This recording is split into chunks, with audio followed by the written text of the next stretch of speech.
पांबा याइफरबा सगोलसेन नुमित असिदा येंखोइबा मेजर अखोगी मियामला नेशनल हीरो रुद्र सिंह महाकी अवनसुबा पांथोसबा अपोर मोनगा मरी लेनरिबा थोरमसिदा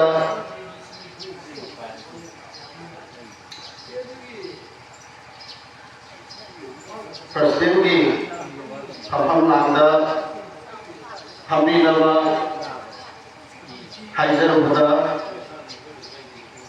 अखोगी हरा वराव याबे अदुना अमदी सादाय नसिगी तौदय आद्रबा इथौना अमनी खानदुना अगी बंदौ रिंगवना पंजरबदा एकोन निपामिसा मिथाई बु गसिगी थौरमसिगी प्रेसिडेंट की फफम लांदा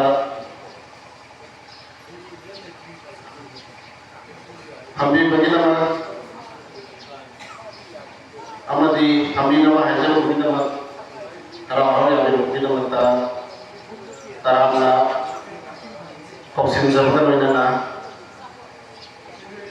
फोटो नुगाइबा फोटो सरी पथन तारपदा सिंगेस की फफम लांदा हमनी नमगिनमता हाइजर बदा इसागी अमदी केंद्र मियामी थवाई कयावो तुमोय नबिरमगा गसिगी थोरमसिबो सिंगेस की फफम लांदा हमनी नवा हाइजर बदा हराव हराव याबिना थोरमैना थौरम कयादसु सरौ याबिनो तारामनो सबोलैना इकाई थुंगा बोसरी मिंगवैना पंजरबदा वाई सुचंद्र एक्स एमएलए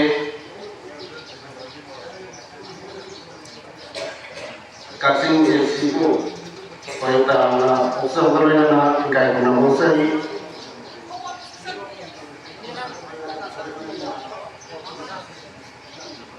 अदुगा मथंदा गेसो वनानी फमलांदा लिंसिन बिरिबा मिंगवैना पंजरबदा एगुनेश्वर शर्मा डिमैन डायरेक्टर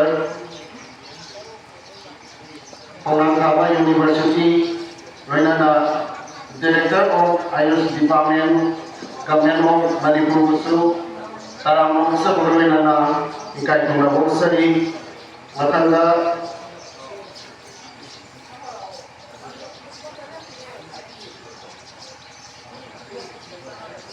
अखोगी गसिगी थौरमसिगी थौरम ओदिबा मिंगवैना पंजरबदा एखों पुजिसन मांगा प्रेसिडेंट वर्किंग कमिटी एखों सादै वैना कोबसु तारामोंसा बरवैनाना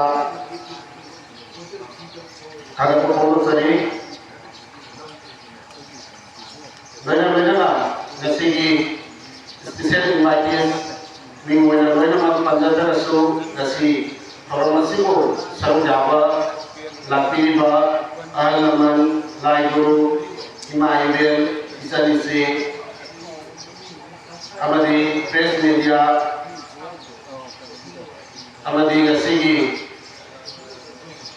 साउंड ऑपरेटर पुनमबसु तारामोंसा बरवैनाना हागत कोबसरी thank you Siapa tidak dapat skill karena kolonial Lisingpur yang lamoina tidak apa transit yang konsana atau masih bagaimana dia taramna pergi quality hingga itu pergi ya proses kalau masih yang maru itu dongi waru किनोर S TV नबा काउसुंजरी लिसिंगपुरेल एकोमसा संजय कुमार सुथान इकाई नजरबा ना असि थौरम असि nunggu walau TV apa nunggu kerja. Hanya pada besiki orang suruh patut jadi bagi dan besiki yang yang kau menjadi suruh nah sendiri lagi dengan maju makada jadi juga bagi orang kopi kau sakit lagi ada sehingga kalau mesin ya sedang jaga kesehatan bagi general University yang berba, jadi bagi memorial trust saya bagi handling anak jadi zaman ini, general University yang berba memorial trust saya pasti maka apa yang macam kopi yang menjadi solusinya, sonda mana juga sendiri sudah menjadi kata apa jadi orang semua general University yang berba di orang semua Park University bagi property di sini kalau masih ada sehingga selection dari pada baru mereka belum bicara di wilayah Punjab ada si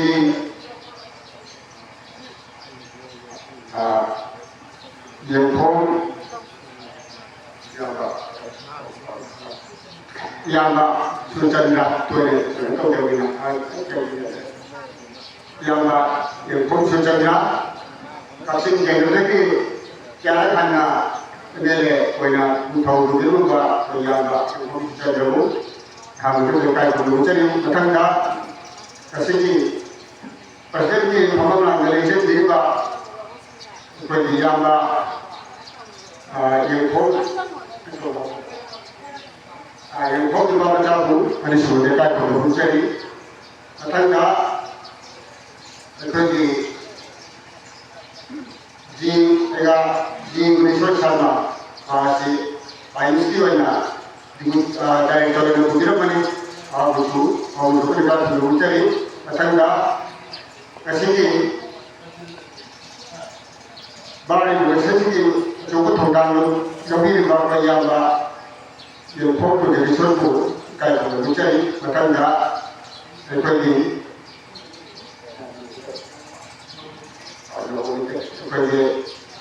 namun itu kayak mencari arti sunnah bangsa nanti pasti itu boleh lah seperti ada orang yang sendiri itu berbeda di yang baru na sejauh ini itu terjadi di mencari akan tambah ini address harga ni, ada si bagi betul, general University yang pun banyak orang melakukan kami juga, asyik grade grand ada, grade grand jadi tentang di daerah itu, koi di, asyik menurut history dia punya mana yang kalau tu dia mana history berjaya mesti dia punya apa, menjadi seorang Bila itu, itu yang kita panjang ini, apa yang masih untuk menanda cara utang itu, ayam apa dia di Indonesia ada yang berpatut saya itu, orang yang menjadi seorang di mana begini, sebab Indonesia itu tahu dia ada kerja, orang semua itu tahu ya, itu apa di kalau yang cuma ada, sekali lagi orang sahaja jadi Indonesia sama kan, usaha mereka juga atau kayak itu mengalami pendidikan yang pendidikan atau dia juga kalau segi amat pendidikan mengalami ini juga kan kalau orang begitu ada kematian lain yang isinya sih itu kalau dia itu sudah ya nah pergi isi kalau istri mah ya betul betul diwajibkan oleh dia itu sesuai dengan nama mereka orang itu itu juga juga ya saya itu juga ya itu dua di sini ya ada memang enggak ayo kan pada enggak polisi itu pada ada depan belum tahu begitu jadi di sini oh pasti cuma tahu tadi masih yang tadi tahu ini pada 누구시 성공된 다음으로 막 오고 있지. 그리고 그냥 시집업 거기서 방금 이제 시집업 성공된 다음에 아두가 역할이 따라가는 바가 성공된 아직 자녀가 먹고 진짜 자녀를 두고지 되어야 있는데 아두가 시기 내들인가 그러니까 그러니까 그러는 시기 알라만 나의 지나고 갈등이 후 yang lagi macam terdapat jenis jenis yang berbagai pasti macam itu pasti dokter sendiri lalu kalau sudah lupa kalau orang itu perlu cari juga hari yang kita panjang kita kayak jauh kita ada begitu ada yang apa nih kami kalau mana tidak lagi hanya itu kita sih tahu bahwa apa yang perlu memori Benar-benar itu benar-benar terasa tim itu orang buat kita, tim itu orang buat kerja, seperti kalau itu kami sih, kalau itu kalau yang berpan, kalau yang berpan tu, apa ini Mamang ni lepas apa yang ayam ni hari lai, macam tu dah pasti hasil sebentar ni, mungkin orang orang kena, kalau kau ni yang berpan ni, macam ni apa, fotografer orang hadir ni, ada macam dah, apa ni produksi ngajaran kasih ni, langkai jadi tu ni mamang dah, macam ni jawab cakap, yang berpan pun long aja. Amal sebagai pelajaran, aduga fiziksi pergi short bungai dah, juga sedikit fiziksi juga perlu kamu dah, perlu beri kajian perlu, betul bayar welcome to sedikit kali, welcome to welcome to the life. Welcome to Napa Naga. Betul tak? Welcome to Suatu Demi betul. Suatu juga welcome to Napa Naga. Kalau kita tahu tak, itu kan nanti. Apa yang awak ini kita mohon kita jangan tanda. Yang kita kemana? Nanti kita mana ka? Mana panggil? Lu kacau boleh. Lu kacau tu macam kita bukan macam mana? Lu nak kata Bengali script ni lupa, Bengali script ni lupa. Coba lu nak macam macam foto mana panggil? Aduh, ni lu tu dia apa? Aduh kan tahu dia. Apa nak lu? Kini macam dah.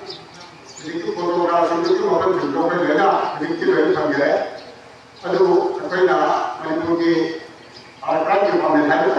Kau itu fotografi ni yang boleh buka ya. Aduh, apa itu universiti dah. Kau ini guna pada, kau ini juga pada di Sabang, ada di Pulau, Unapan, hari ini yang segera juga segera juga ada orang yang tahu ya. Aduh, hari ini tahu juga. Cek istri yang kau panggil juga. Kau ini dikit, Unapan dikit, kalau cara kau orang itu harus lagi. Kamna pun tidak ada, tinggal balik, kamna, kita pergi, tinggal pernah pergi kene, bagi orang saya macam mana cara pergi, tu ada yang mesti, Unapan harus mesti, sehingga putra ni berpangna, tahu ni, ada payah tu kan, siapa Unapan tu, panjang uang yang mesti ada lega, macam tu di lanji. Kerana dia orang Sabun tu, kerana orang mana baik jadi, adanya manusia jalan berada, jadi orang kalau dah suam lagi dia mampu dia beri, sehingga bagi berjinak suam dia ada, terada rezeki nanti sehingga bagi berunda, kita tahu macam mana dia ada hak menjaga rezeki, belum semua. Adanya yang pertama di semua. Betul, jadi itu dia macam orang boleh berbuat. Karena 红糖很多老往回来的，今的年轻人红的手就把这干什么都干不了的，就是上面的干不了的，我把红头弄来，我就可以的。另外到呢，你回到你们回去那些，啊，这不来个批评，回去我们估计一些人有这个，回去啊，当地产这些来的，我也读的书，当然都给。Dalam history juga itu bukan masih jauh lebih kecil. Bagaimana dia sebenarnya so 1991 ini dah itu semua yang baru di tahun kena macam juga bagaimana dengan saya kita minta mana kita terus berbuat mereka ini jadi mana yang suka kontrol apa yang di foto sih passport saya yang mau frame di kontrol macam itu pandai juga Sino jadi dan itu dah tahu dia, kalau itu dah kerja, mereka pagi, leh mana, dia rumah dia kau tiga ada, rumah kau nak, semua kan jadi, kalau kau nak, kalau di mana singgah, yang di mana singgah tuan mereka, mereka pergi mana pergi di mana, kalau dah pergi wah tu hotel jadi wah. Kamu juga cara ini dia kan cara membuat kerja kerja untuk berkarya jadi kunjung lain dia pergi betul pengaji kalau kunjung di mana kita semua pergi mengikuti apa yang berbuat dia kita melihat dari mana hari ini mungkin Kunjung lagi hari itu kalau cuma kue hari itu mahal mana, lalu tarik itu cuma hari ini, jadi April ini tanggung mana jadi dah, wah tarik turun dah, kalau macam tarik turun mana jadi mana hari itu, jadi itu kunjung lagi, aduh. Terus pergi. Kunjung di Indonesia tadi belum dia tahu ini mulai dari hari masih di sore. Manipur kita dulu itu berada di tahun yang berbeda hari. Apa itu lale? Terakhir orang di kunjung lale itu dia mana tahu tidak? Karang benar. Karang benar di mana satu dia ini maupun dua sangat sepuluh kali tahu celak Kai kerja dokter beri kau nak berapa kita beri hari ini hari. Sehingga sekarang boleh boleh jadi jadi lagi mana yang lebih sahih. Kau lebih sahih. Kau lepas orang mungkin tu ini yang lagi ada yang jadi dari guru kau bersihkan mana hari mana jadi. Aduh, jadi tu lari itu jadi bingung bah. Aduh. Mana orang tu kata macam ni, kalau kita dia, saya itu thank you. Akhir orang segi, nak diwaru tidak apa, bagi simpul yang apa, Sanjay Kumar yang kumsa, masih berkata pada invite sini pada lagi, kalau masih kembali lagi. Buat untuk pindah pergi, pindah pergi. Pada wayang pun, terus wakar kumpul, kalau masih kembali lagi lah, orang masih kan kami lah mau proses.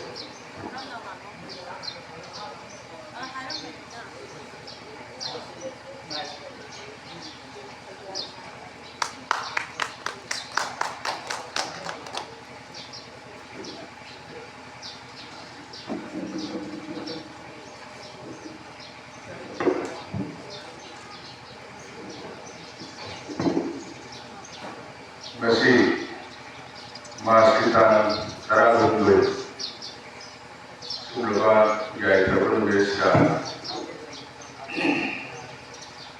aku nusua mau mentorong itu tadi jadi yang itu dona yang koi belum menjadi kenapa mereka jangan dirujuk singa semua ini sih tentang buku informasi bangku bersih me ditanggung dan sendiri penuh khususnya menggunakan untuk komunikasi berjari juga semua informasi jauh lebih banyak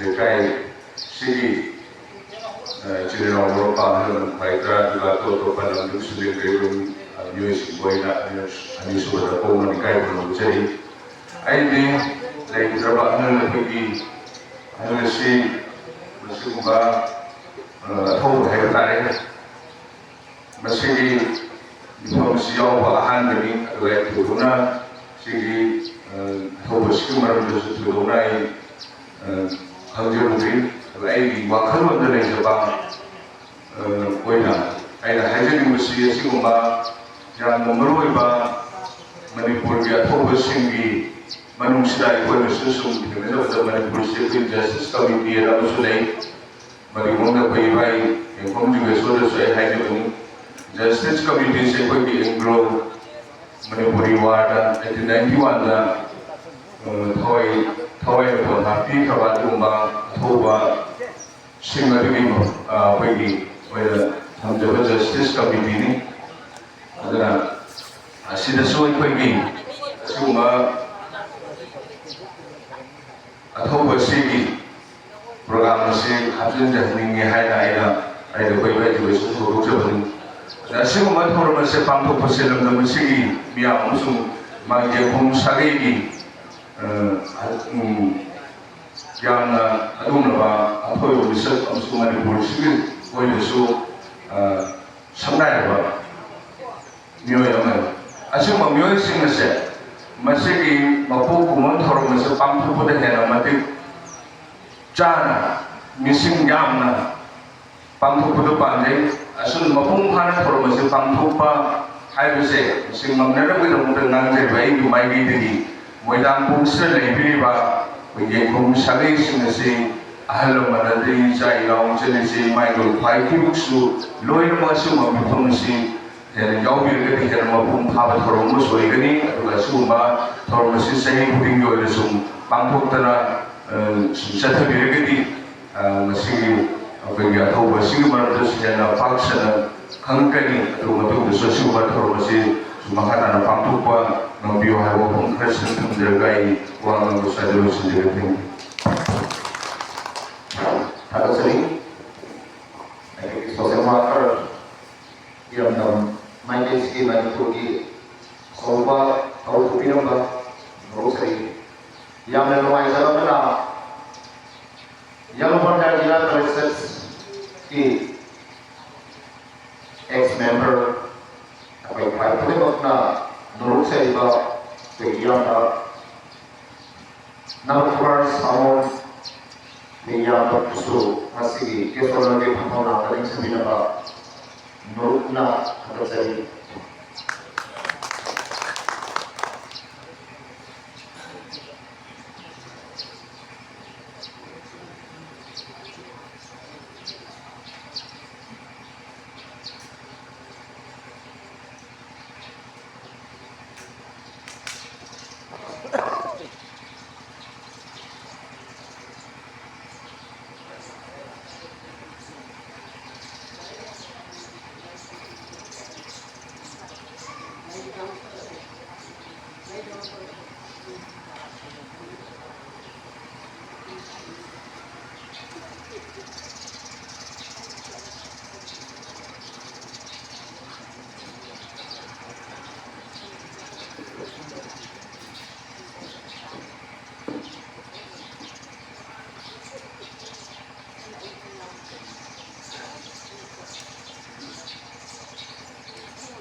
yang penting itu di dalam ada mati apapun besok di lingkungan nanti ini pada manusia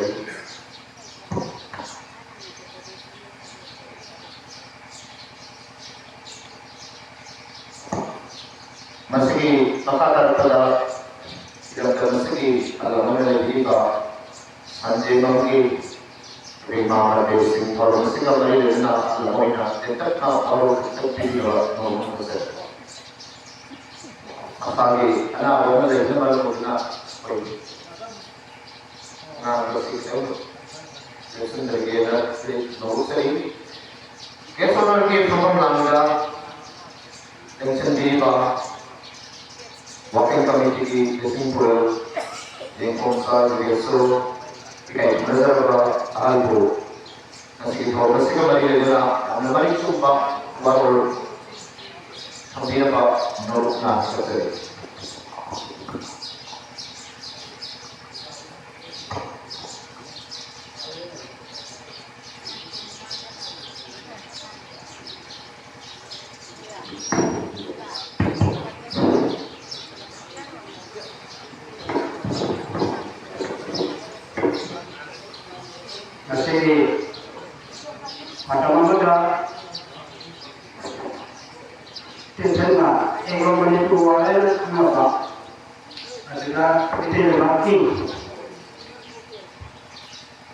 Nanti security main tentu orang muslim kalau main coba muslim kulit mengira bahwa ada umrah lewat jadinya sedang sambil umrah akan lagi lebih ini konsep punya soal dari beda ini wanita yang muda langsung ke yang lain aceh pak ada pertama kali bukan ada ini kalau boleh saya masih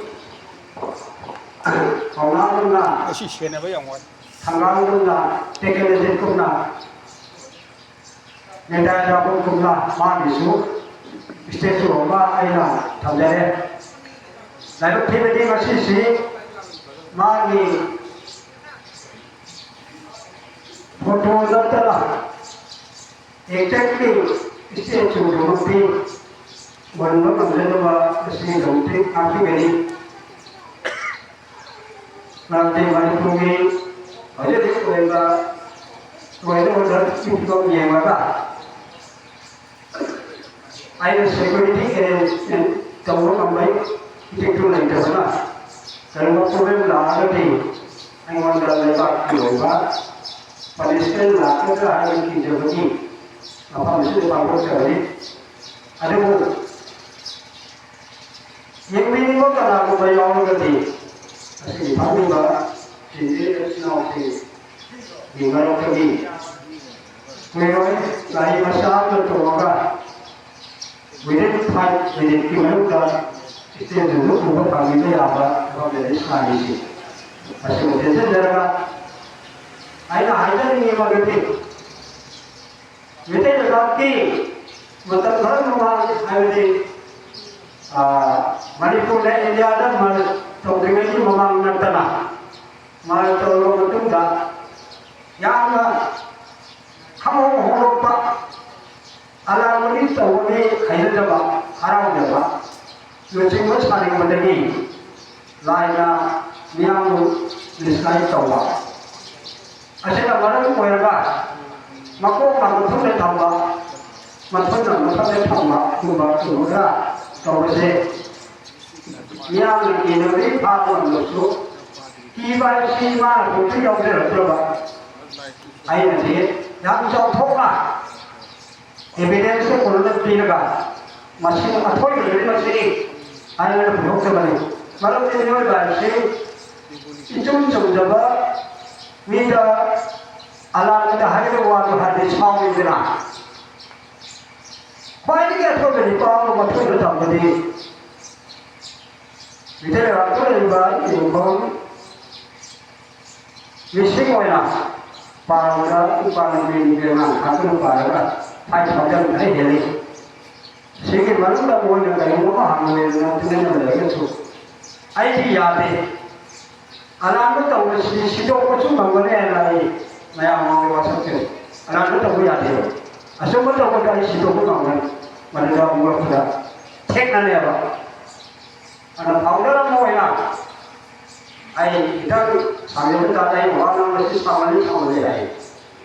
Minit pun pada itu ini semua dah 상대적인 이런 멤버들을 뭐 당기들은 하도 얼마나 기자하고 해봐. 아직은 그 사고 따오네. 말하니 뭐야 상대해봐. 내 마음을 따라서 하이면 되고 아이 뭐야 상대 다 제가 상대해봐. 이거 아이고 아까 아무가 구비가 그래도 많네. 강한 말이지. 달라니 좀 이거는 거기 달라는 왜 그러는지 달라서 저기 바람이 나와 미양이 에티스트를 소개하고 있고 까이 그런데 아이 까이 그러지 하는 난다고 좀 더 보면 싶고 너무 태기원이 아시고 어때서 사람이 나나야 그 주례적인데 이거 얘가 이제 내가 까이 빨개 놓고 이거 무슨 말이 막 그럴 때 잡아서 아이들이 그런 적용적인데 돌아가서 싶은데 아니까 저렇게 봐 아이들이 사고는 뭐가 three or four 스토리를 보니까 아이 자기의 성공이 뭐예요? 그런데 말로 영어로 서비공 독대 이사를 서비하기 아주 아이가 빼리로 행복을 보면 뭐가 졌다는 세상에 보면 방법과 엄청 많이 자식이 힘을 엄청 많이 그러면서 아니 지금 아이 원하는 비만들이 살자에 다 아직에 그러나 아이 아이가 초보하게나 아이 아주다 감자가 아이 아직에 아이가 몇달 전에는 이거 중요한 것이 나는 시골들이 몇달 전에는 많이 맡았다 당간 전에는 많이 아리가 이마젠스 당간 전에는 전에는 많은 구래 다행히 정신 같은 속으로 이마전이나 많은 전에는 하이데고 잡더니 오버올 까만들이 집시 전에는 눈이 막세 당간 전에는 할 것만 에보이 때문에 미통계야 못하다. 말하는데 만일국이 아직 인자하게 수비고 하는 달에 만일국이 상물낸 상락파 상물낸 상락파 하는 궁금하게 남이 시골때나 다이가 아닌 나무에 한번 탕당에 아니마 말하는 일반을 주고 자를 것도 나가리 남이 오이나 예전 되는 영비와리 많이 마땅들도 많아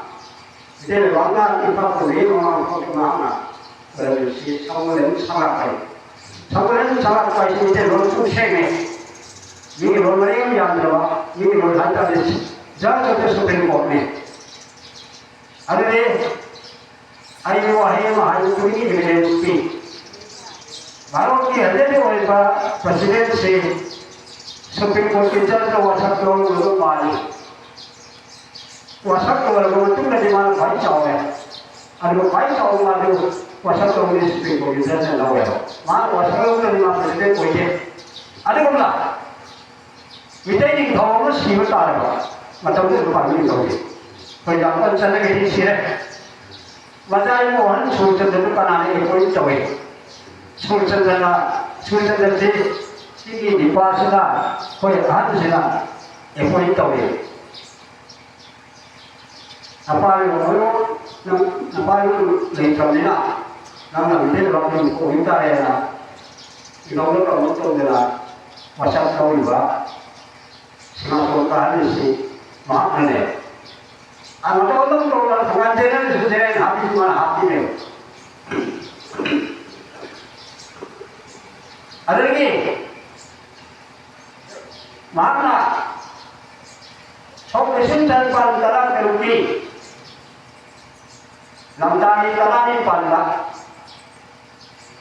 우리에게 결단 바이러스는 내가 지금 잡힌 거에 결국은 저는 다시 제대로 시작을 아들나와 거의 밑에 찾았던 소매를 놓고 구경을 했지 남다니 따라니 반다 이것이 영상 하면은 뭐 와게 진짜 생만 보는 일이 아니면 사기 세이 따라가고 서프라이 보내거나 막세 이후 여기서기 남이 의상가 이 뭐라고 말기도 가지고 남이 하면 요거 matapun kalau senang sekali. Ada satu ketika hakikat, maki matapun merinjen, lana aisyuwa. Ia kalau nak sebab membawa, kita ini tidak kan bersudah. Tengok yang aku pergi mana awalnya. Lalu pari, ini mana pihak. Ini mana pihak. Tengok yang aku lan akan mengatur berada di luar. Saya tahu ayat lan terus kita awalnya timur ini, pada sekali ini kamar mana mungkin kalau nak ada yang baru lalu saja lalu berjumpa ini adalah buku ini jadi kalau ada yang kami belum sih penjualnya asli koinwa mantap dalam tiga orang yang kagak bah demi tahu koinwa dipasi ada kan sama perjalanan hari sudah lain di koinwa hari kaya Pina berukura itu baik. Kalau mana ni, pengamat peribahasa dia mengenai pengen itu mesti. Baik lah hari nak, sampai tu. Ni lain itu tak ada. Kalau kau kan yang ni hong tu, kalau kau pasal ni kamu tu kau ni lah. Ada macam peribahasa kan ni pengen itu lah. Sekarang lagi apa sangat boleh. Nah, adapun doktor ni. Macam tu kita lelaki doktor, awal awal awal itu, mai mai itu kalau senang, uli awal ini tahu dah, asyik sah, awal awal, lain gitu lagi, pen gitu mana, sangat ni mana orang semua kawan dah, kawan itu tahu, sangat ni cuma dia kena, pasal itu tahu, mana tu jadi, sangat orang tahu na, jadi kita sih kemana tahu, kita nak jalan dah, ini siapa Nami sampai cakap mana orang mulu, mari senapati bolehlah, senap berulanglah, berulanglah. Ini tahu apa hal kami nak boleh boleh betul yang ada, kami nak tanah ini pada apa? Siapa yang wali kau jadi sih? Adik dia ada loh, sampai nami ada loh, ada. Lamanya ni ada ni, ini ada ni. Ayu mama senap berulanglah, ayu mama tu kan faham buta ya lah. Ada badai hamna insan tu kalau dia kerja pemerintahan komi yang sih, siapa yang lupa dia yang siapa tu ni, kalau itu dia nak hak senapati juga, nabani ka ayu tu dah cengar sih, ayu mana senang bermula ayu mana faham buta ya, ada kan faham tu kita jadi kami ni pengnasi yang boleh faham ni lain tu mesti, kalau orang bukan lain faham ni yang boleh kita faham, Oi dah lah, macam masa bagi kamu, kawan tu minum kamu tu. Ye ni macam sampai kali oi sudah mai kamu layan. Dia macam apa nang baga. Puluh hai. Anak lagi orang tu boleh kat yang puluh baga. Sana pun dah solat, jangan kami ni lah. Hari mami minum bakal tak kau cek saya mai cakap macam tu kan mami kau tu yang ni. Kalau orang mau sudah lihat kayu. Ini cenderung adik tinggi kalau macam ni, pada hari luar ni. Tahulah si macam kaya, yang mana mana yang sana, kalau kamu tu saya sana, sampai kalau ni kau ini lagi tu, ni kau kurang suka pada cukup dengan kaya. Kalau kamu mana ini si kurang, jadi tahu yang tu dah, tahu baga, sampai kalau si macam ni lah. Manipuri tahu belum British negara. Ada juga dua kali itu. Sampai berapa? Orang itu jenderal itu. Asyik. Ada macam ni dah. Ilusi jenis dah. Sana penularan ni lah. Betul juga iba. Satu itu sudah. Tangan jenderal na. Dapat bergabung kalau. Nada saya ni dapat dah. Ada sila. Ada tangan dalam ini kau Sebab kita di kaya lagi. Single member kau ada single kan dalam dia tahu lagi. Tangan tu mana sih soalnya. Ada tangan nang tahu mana hari beri. Nang kira 난 산하학장 그로이버시 가이드를 여기고 아이 작게 내가 그 남미국으로 아이는 짠과 사람 동네에다가 동아 사고 작게 silakan aku yang berani atau ketemu dokumen bicara yang mana dekat sana dia aku ada dia aku karena mereka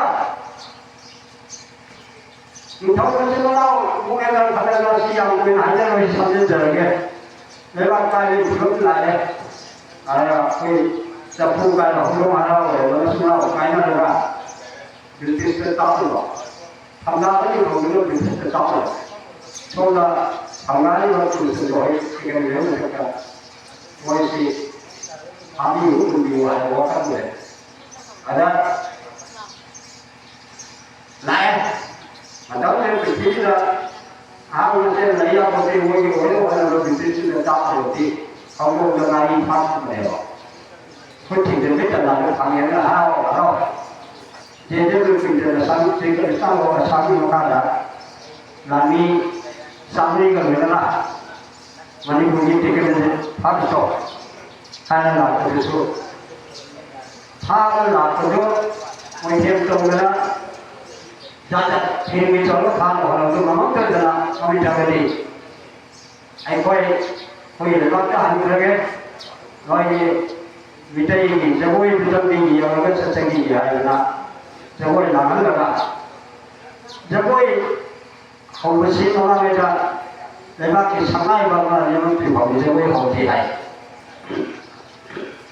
अरे इन्हों जबोई तब डालगी इन्हों बच्चों ना वो ये करने खाऊंगा बेटा मतलब दस साल की याद नहीं इतने बच्चे हम पता भी याद नहीं मतलब तो पता भी याद नहीं होगा अलग तो किया soalnya sama hal kedua, jauh yang boleh kita bayar ini dukungan saya mana, ada bisnis saya nama ibu saudara, dukungan ada mendapat ini itu yang besar.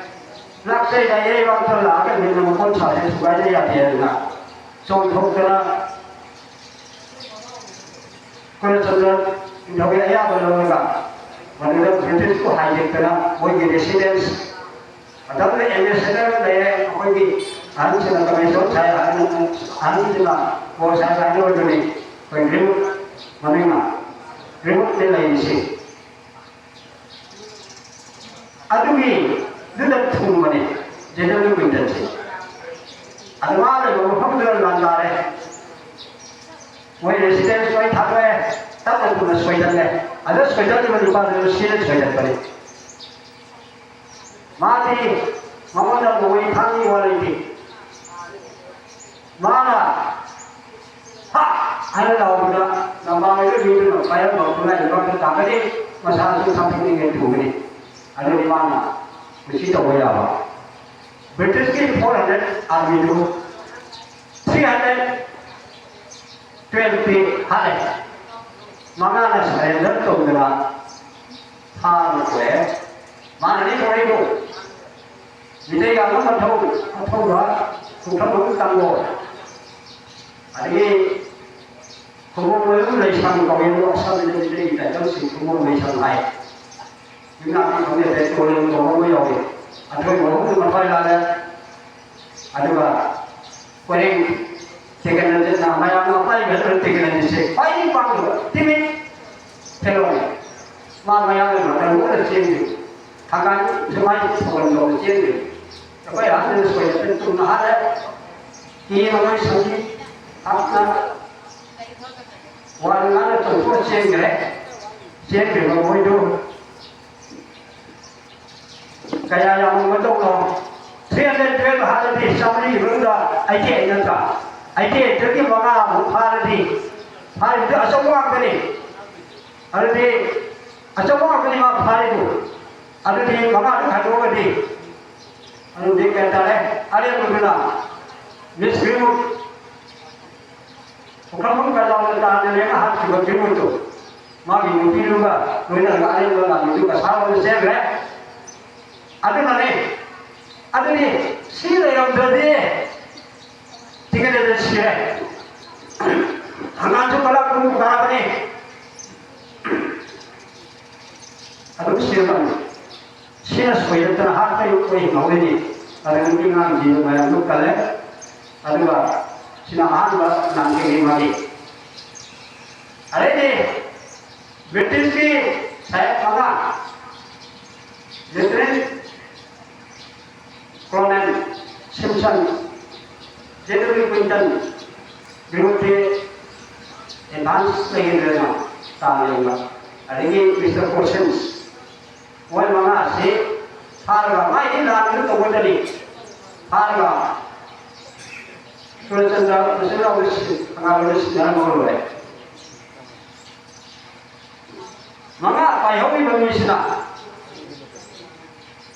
Without trial itu hal. Ada nanti, apa ini? Asyik orang ini orang itu ada tentu di budaya luar ni. Mereka ni orang di dalam yang itu. Hai kau ya, mana ni mana pun kau ni. Di mana mana pun di jauh orang. Ada ni apa? Siapa yang kau ibu nanti orang kalau ni kau ini kau sudah kau ni kau siapa? Itu mesti boleh orang. Orang ini kau cai. Orang harga kan mesti orang lantaran itu semasa ni tre. Aduh. Ada yang orang hal dari maski aroi bah, dah, betul lah betul. Mas hati orang betul lah betul.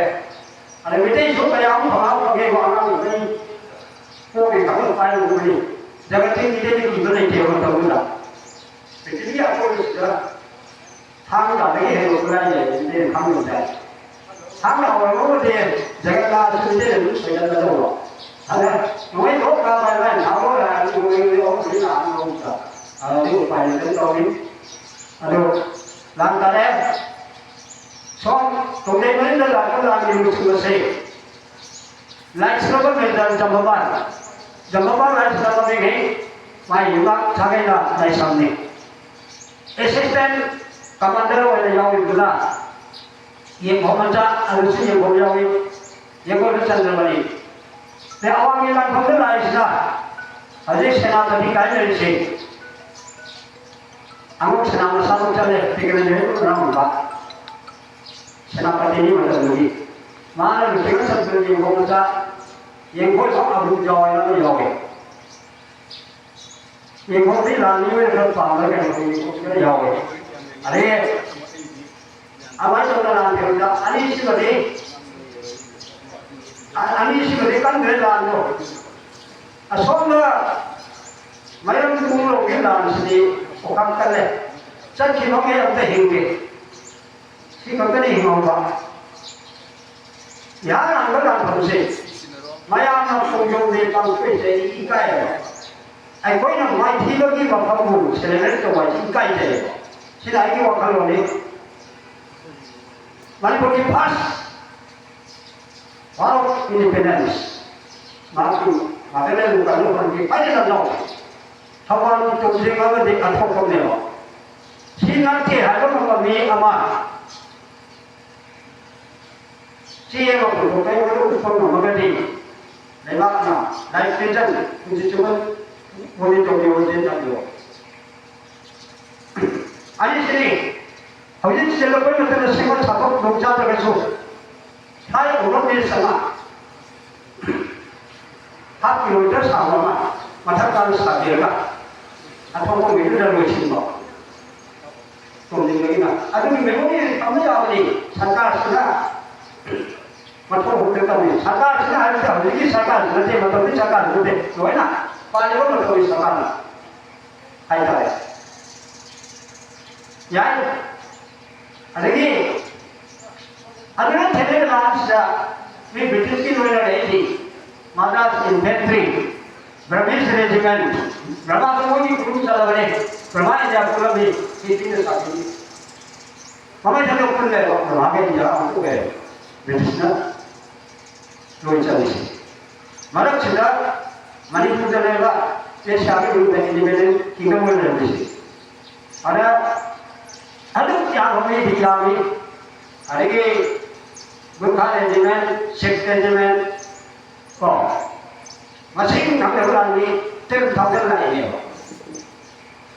ai biết đi cái nó siêu đi trộm xuống vốn để nhau đi tại có gì đó nếu vậy có người đi mà ta ra mình không sẽ đến làm gì ông ấy sao bên hàng này phải cái alo ông ấy thằng đó chụp thằng đi ai mà bây giờ là thôi được rồi nhưng với cái mà tiêu phản là làm đi ăn thấy cái người là mấy anh phá luôn là các mấy anh phá đi thu hoạch được mà thay là làm cầm xử lý thường sẽ trở lại ngồi đóng mà đi anh có cả đồ mà cũng có làm đi ăn đây đồ để tiếp khi bằng cái là sự đầu nó gì luôn cái này nó bị sử dụng mỗi số cái này nó nhiều cái là các thứ đó mà người nó làm gì vậy thì nó chút xíu anh bảo anh phải là cái việc của mình là cái gì về nó là rồi làm thế này là cả ai bảo anh bị cái là một cái gì mà em bảo anh một thứ một vấn đề anh là nói cái mà nó cũng rất là cái nào đó anh em hát này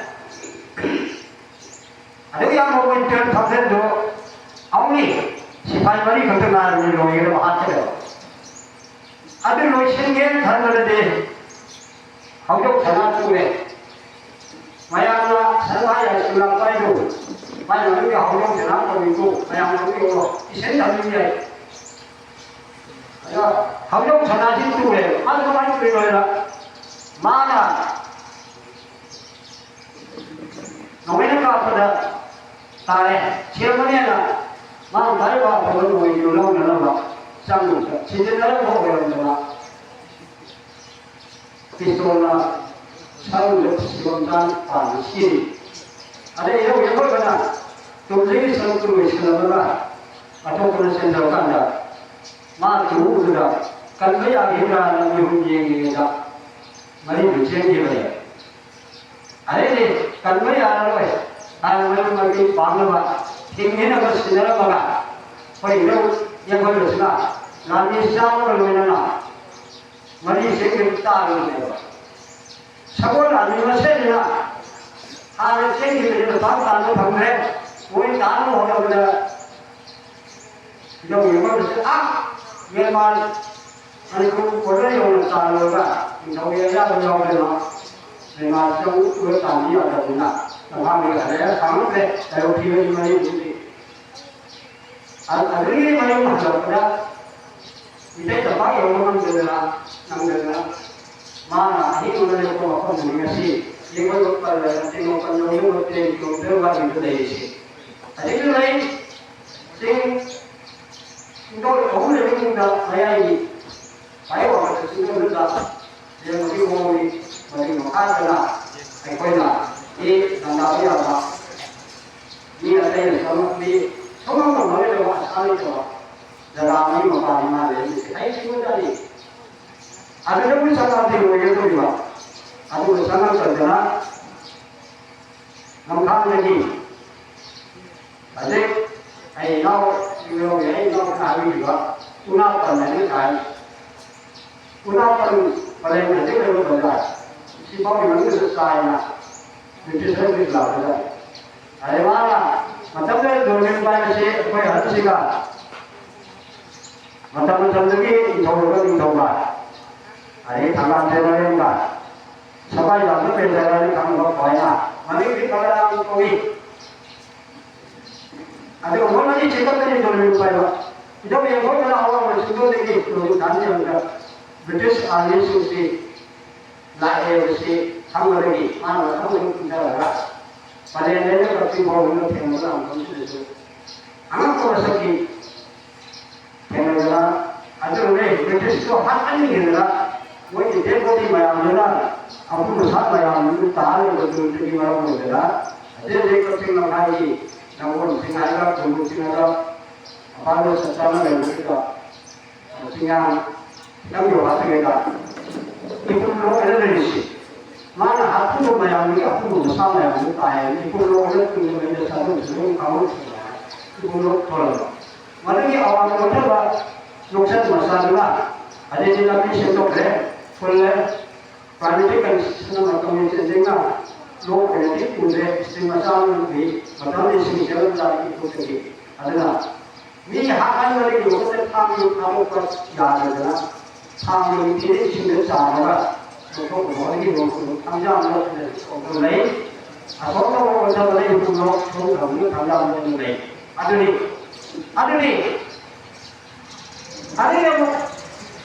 yang nanti kamu kamu dengar le, ada yang kata lagi, orang lain saya apa yang yang apa kita ini dalam masa, nanti saya ni kalau mana, jika bagi asal pun bagi dengar kalau mana, pada ini yang mana semua mereka Sama itu ngajunya.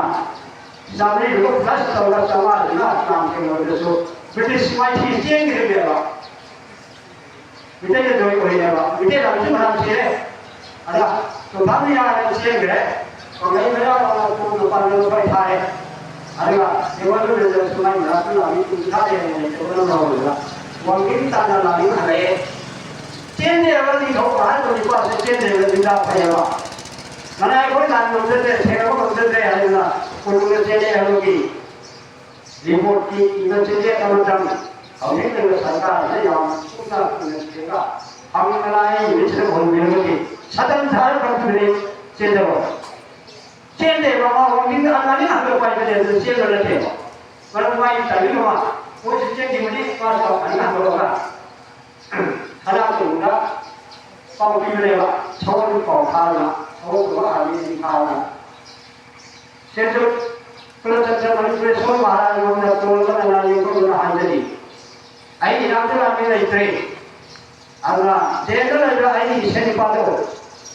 Mahu tahu pion, mahu ada kami catat kerana. Ini nanti kami seperti ini waktu. Kita mesti turun sampai rumah dia lah. Kau ni, nak tahu lagi.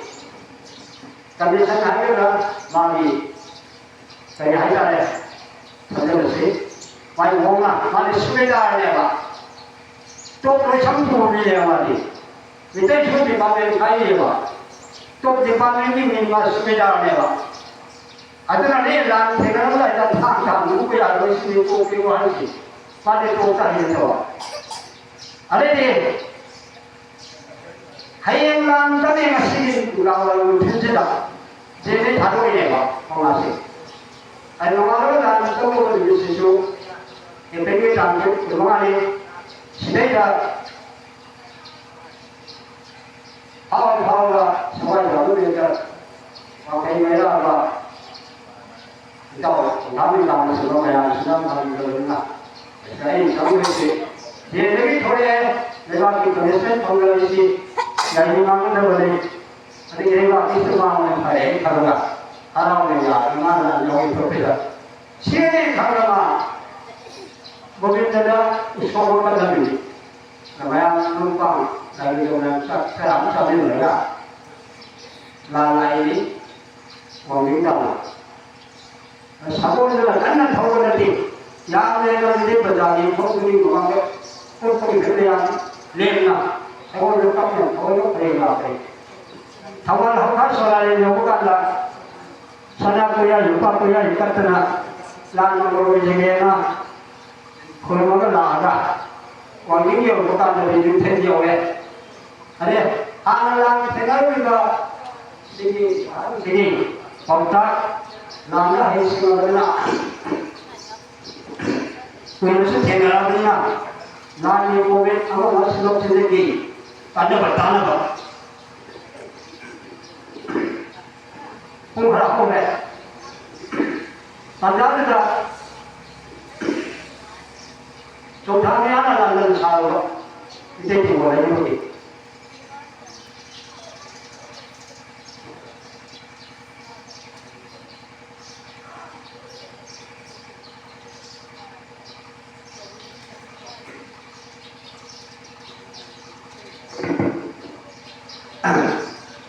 Apa itu enggak? Contohnya sudah 거기 공통 인다. 아무런 말 난간지 홀로 나는 사별을 하는 것이 이들 난간 사별이 밑에 지고만 기억이 아빠는 시마마가 다이사나 saya lagi kerja apa? Saya kalau sama di saat kerja aduh mereka itu belum masuk woi. Saya ini mesti pemain yang masuk. Jadi, halo, ayo pada. British ni, lama saya sini yang saya. Aduh kalau halo betul. Nama itu pernah tak ini lama. Lama dia mau halo sahur nama woi halo.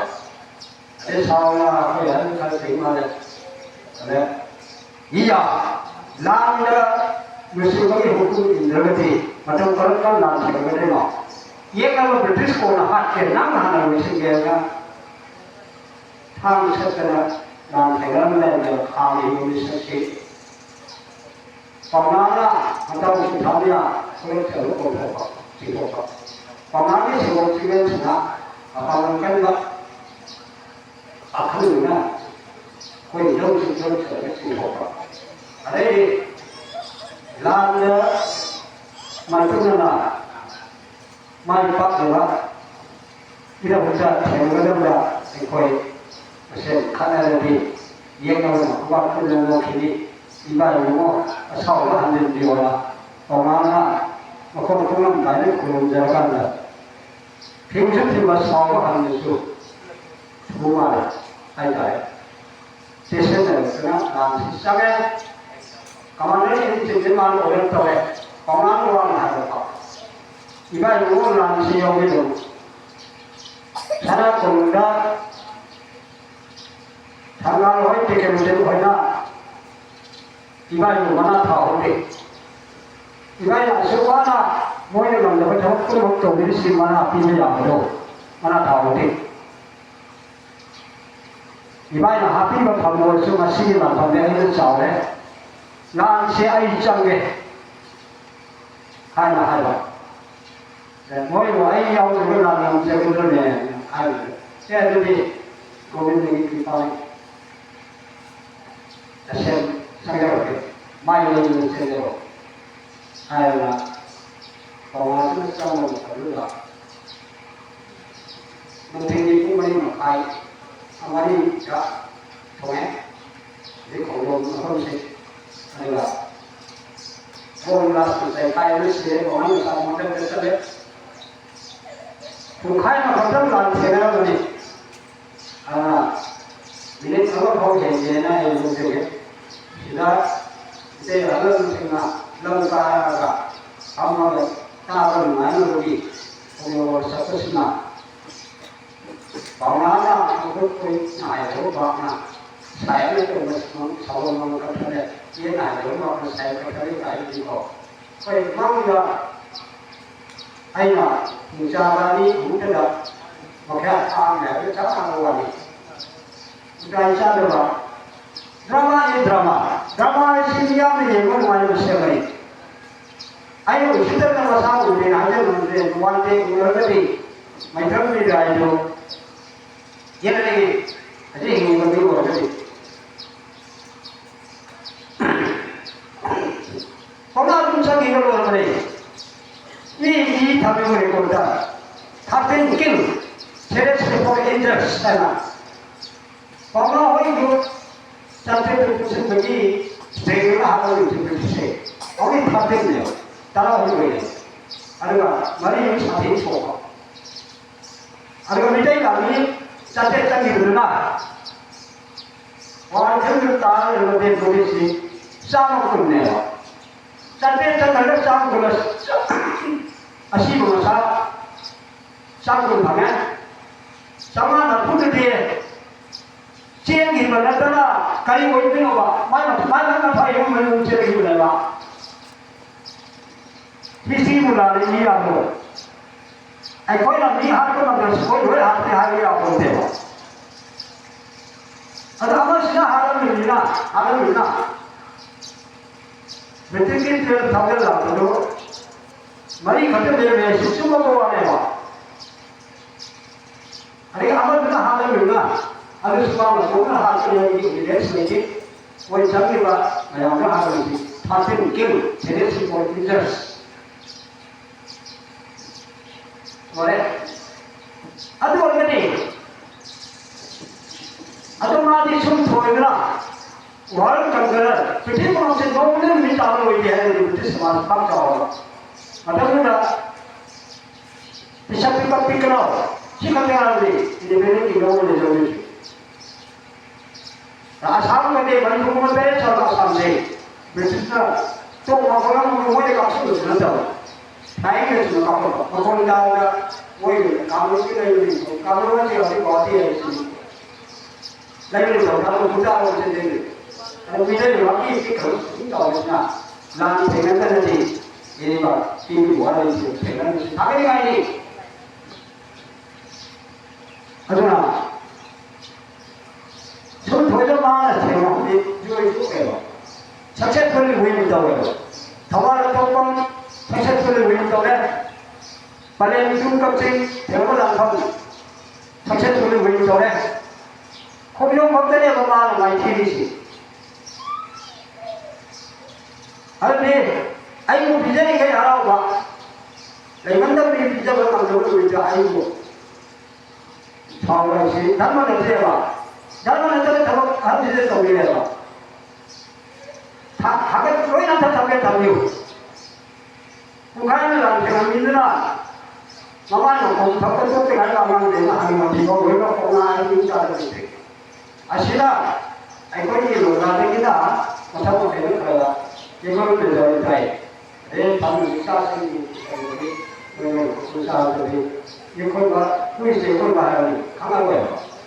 아주 좀더더 아이 망을 떠오게 하노이 아니 진짜 영동상에서 사는 군대에서 힘이 아주 아이 못이 어제 아이 방아야지 모르는데 하면 나이 나오시 아이가 한 차례를 봐 내가 아주 공주다 내가 아기 맞춤이 맞추어야 수상이 뭐다 하는 거야 하려면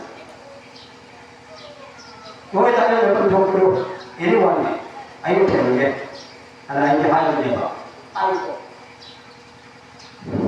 그러나 좀 있는데 지금 이거는 좀 가까이 사다하는데 아이 내가 북서에서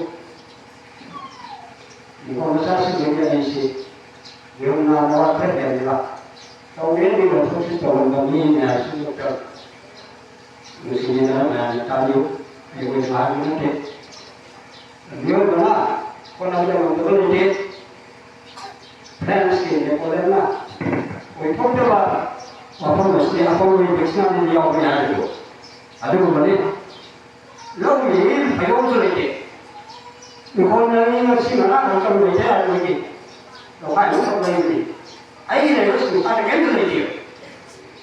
아시는 이 어느 거는 뭐가 3 or 4 스토리에서 뭐가 그냥 털어서 하와이 온라인이 공주로서 무엇을 혼내는데요. 내가 기분했어요. 아이가 누구 언제 와는지 왜 와서 서울 못되게 차았어요. 아이 때문에 아니고 판단의 장이 거의 respected 아이 리모를 하시기 좋아해. 그래서 살면서 아니 대가상 비전이다 하여튼 나만 바뀌었구나. 잘못된 얘기를 하더니 안 지게 와 있는 게 좋고 그러나 누구는 이거 자기 모양들이 얘기 내가 간번잖아 이제 아무시 하는 분위기니 정말 상태를 양배만 돌려봐 정말 거기를 이동하고 그러봐 말하자마자 아이가 이제 정수가 있지 왜 저라 제 만나 뭐 그들에게 뭐를 따뜻하게 뭐를 뽑아 갑자기 거리에 대해서 봐야지 갑자기 유통장만 드라마를 IT 6 여기서 내가 더하는 상태로 양배만 돌려 이게 거의 우리가 가용성을 부르는 건데 왜이렇게 가용성을 부르네 공항 앞에 상황 때문에 아까 이제 따라서 그들을 생각하니 아마 또 거의 제가 나가 이렇게 이거 보고 있으면 사태의 정이 말아서 그 사람은 좀 돈이 잘해 받는 거지. 아니고 lupa tara belum berkau ini tahu dah macet nanti kalau kita macet lagi ai baru tahu tu yang mana dia punya musuh ai nanti ai ini mungkin dia mana halau mesti kau yang kita ni sih untuk kata ni masih mau ini tak sesuai itu untuk apa aje kau tanpa evidence harus ada tidak ambil sama ini ini ai Manipur ni mesti apa mungkin ai sahane selu ho jara me aje jiwa amoi bhai presiden na happy le lising na ini tin ini lagi aje noi koi problem ko currency no se koi loan jauh dia ba ada lain pun orang ni impan kami mayor cuma kapur cuma tak ni What is this? Mayam cumri kusi. Kali Allah ada terjadi ni, mah ada orang tu mak kaya. Iban kami mayor cuma kapur cuma tak ni. Iban kami mayor si kanal SMD ni lah. Manipur SMD sini lah. Sini cuma kami jadi bagi cuma tak ni lah. dah kau ini tu hari itu kerja berapa thabak biman tu pilot bima boleh nak kau sahaja, kerana sahaja lah. Ayo, moi orang kau juga sahaja.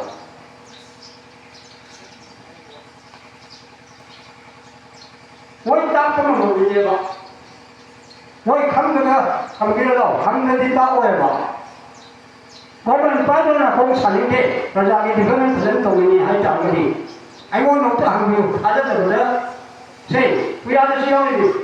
Ang po yung sarado kanay necktie ko biye na ang sumasarado kanay ayo. Ang yung lahirawa, wala sindi chalo yang kung ng may pena. Bhagavan Krishna ko pamili ko itamo.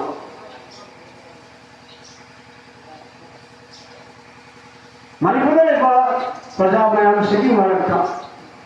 One by one, nation to nation. Tawag kala. Point of kaya harga. Hayang nang mitay tadi itu ya harga juga. Kalau lising orang atau ini, Amerika harus punya kembali itu, Muslim kembali itu Amerika harus layanan orang saya. Ada masih mati, kami boleh jah mitay itu, ni mitay cara tu lah pilih siapa, itu kan sudah harga itu mitay cara. Macam mana ni? Lising orang kami tu lising cara lah jadi. Kan makan dulu kok. Foto minta kami ni hari ni na. Minta orang ni foto pun ni. Kan dulu ni. Di sini orang kan ni hari tu lah. Mi kita ada ni tu pun mai pun nak tahu apa. Sama pun hari ni hari ni tahu ya ke. Itu kamu minta tahu hari hari ni kamu minta jalan ke mana? Kali kita pun minta tahu orang kan kita Shanti Kumar Surjit, Eroji kan pun ni mo. Moi mapa pun lola itu.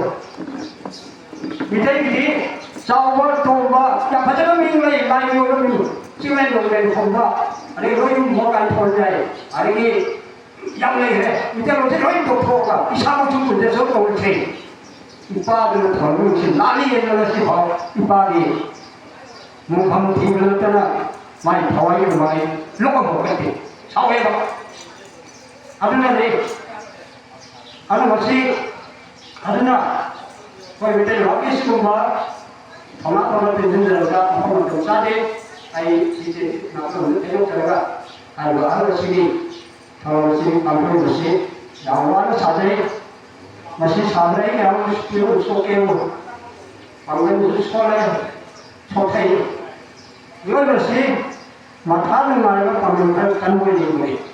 Mata si orang macam apa? Sesuatu begini. Macam tu dia mana?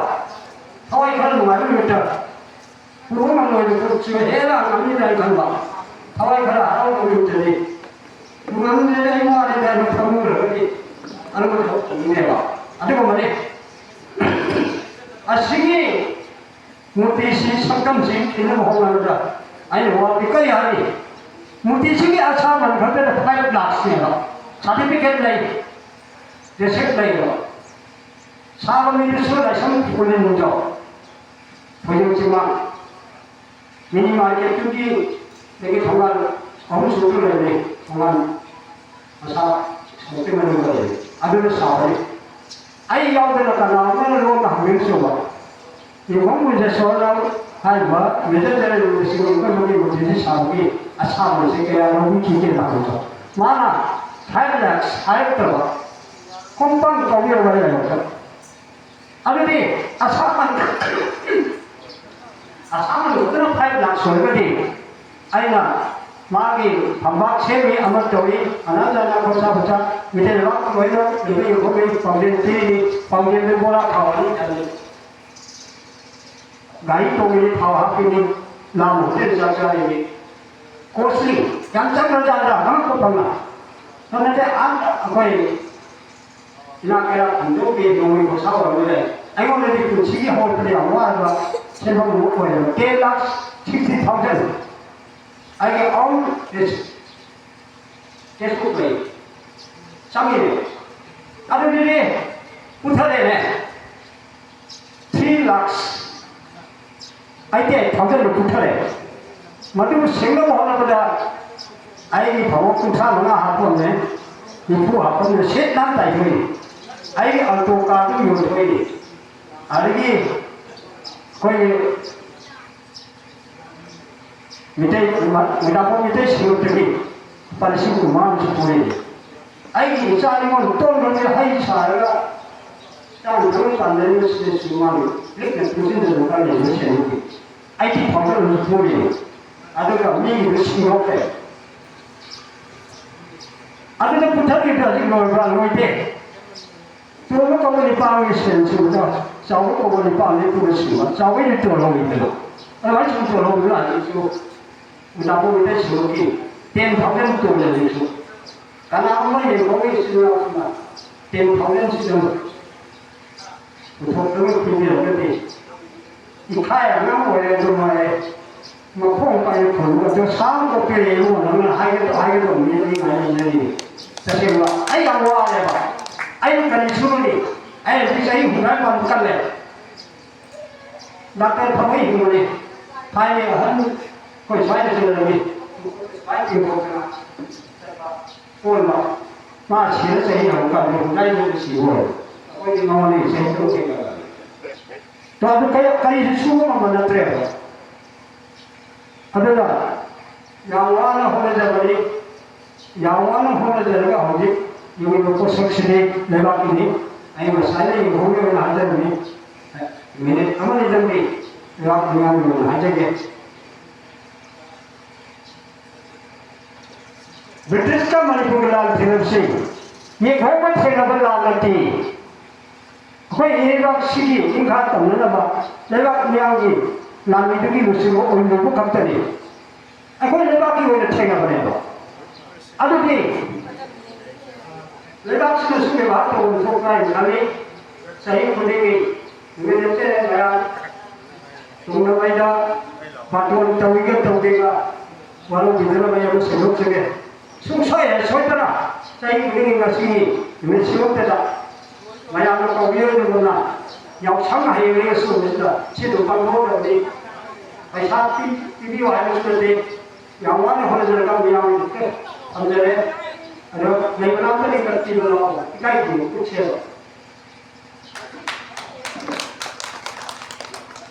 지 아이가 나가 벌써 되니까 아이 나의 나무가 마이스 제시로는 시탄나무 하거니 양래 아주아이 대전적에 아라 양 발간수 마부스르시 아이시 강원에는 노아시 통과하는 저기 하고 노아로 아이고 좋아하죠 아이디 마돈 강대수 까나고 그 석강대수 아이 사대 내바퀴니 하르게 아 공정가 akan kita mencari atau mencari air kangkara bagaimana bagi kita mencari jadi dia mahu mencari pribadi jauh sama istilah tak kena bagaimana ini mungkin ada yang siapa dari manusia yang kita cakap ini Sumai tahu lah ini saya baru tahu lah.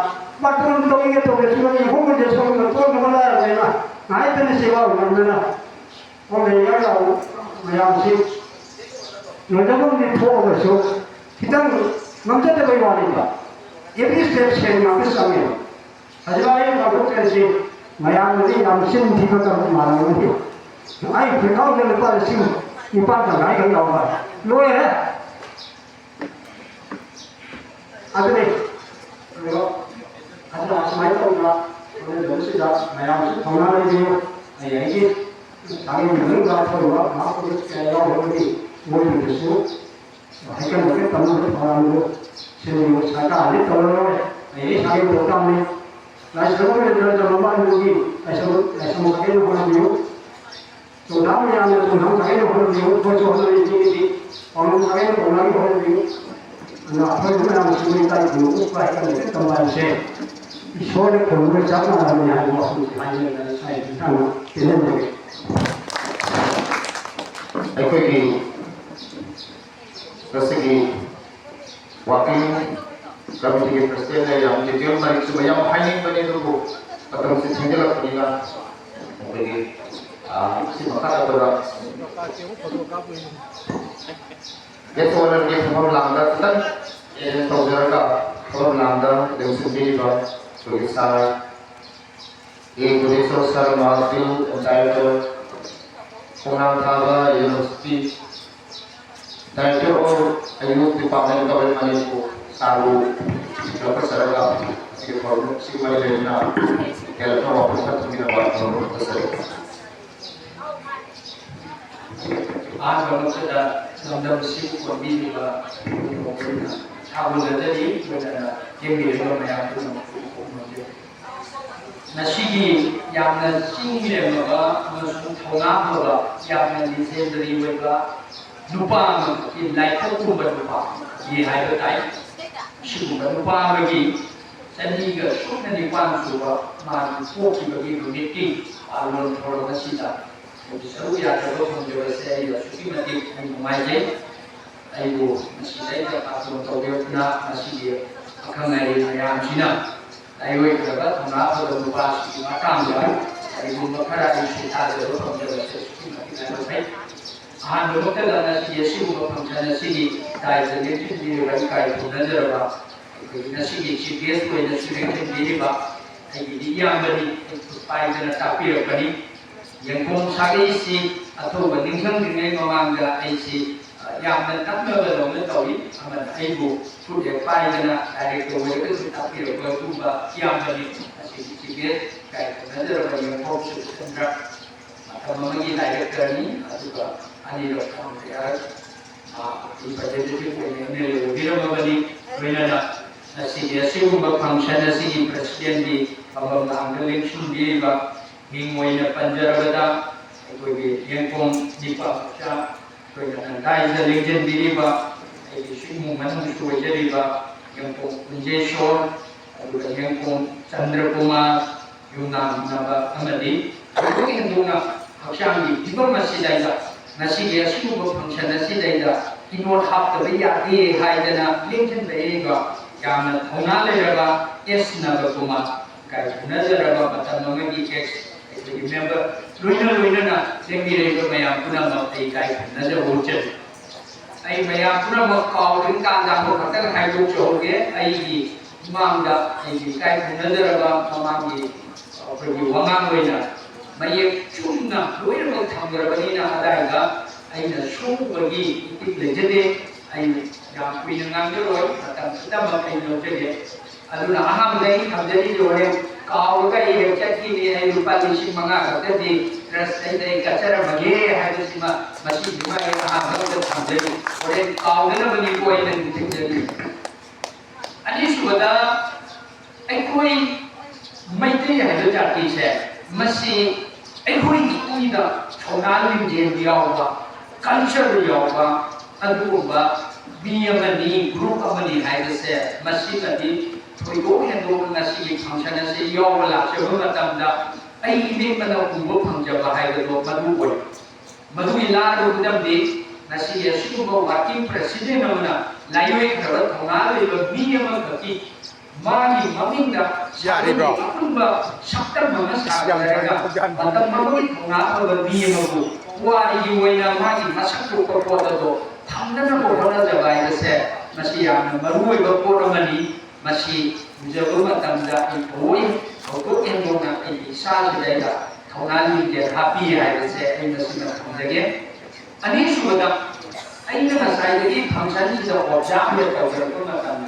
Lenki Raiba Alaman, Kubimana, that is the family verse data. Equity, Shahasi would guide from the football winner.